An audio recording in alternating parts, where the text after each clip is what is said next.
I can tell you the biggest turning point in my career, which perhaps goes to the same thing because the moment you're talking about came after it.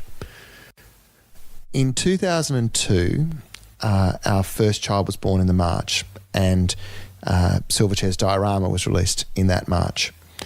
And obviously, if anybody who's ever had kids understands the sort of pressure that comes on you, self-imposed, to all of a sudden go, I've got a baby at home, I've got to provide, you know. And at exactly that moment, Daniel got incredibly sick. He got this thing called reactive arthritis.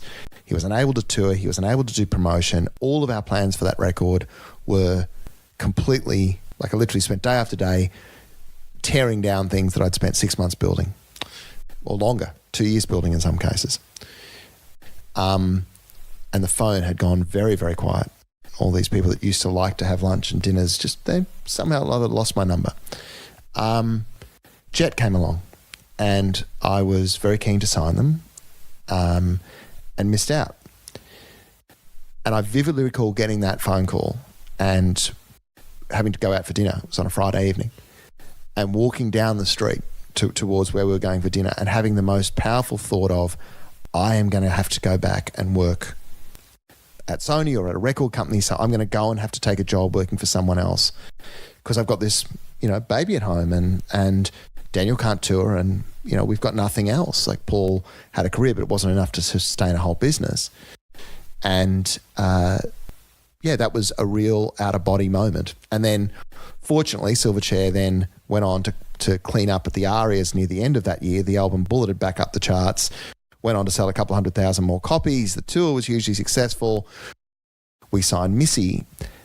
And when she became successful as well, very successful, like a 9 times platinum album successful, that was probably when I knew, okay, we're good here, we're rolling, and other opportunities started to come. But I certainly, at that Jet moment, felt like this is what it feels like to go from rooster to feather duster.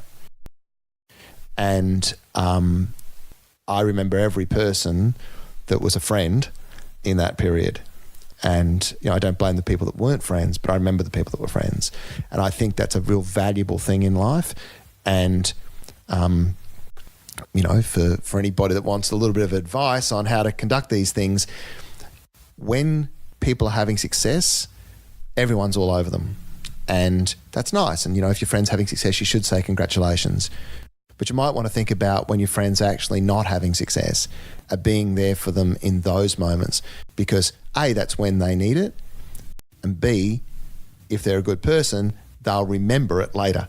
And so, there's a lot to be said for not just being a fair weather friend.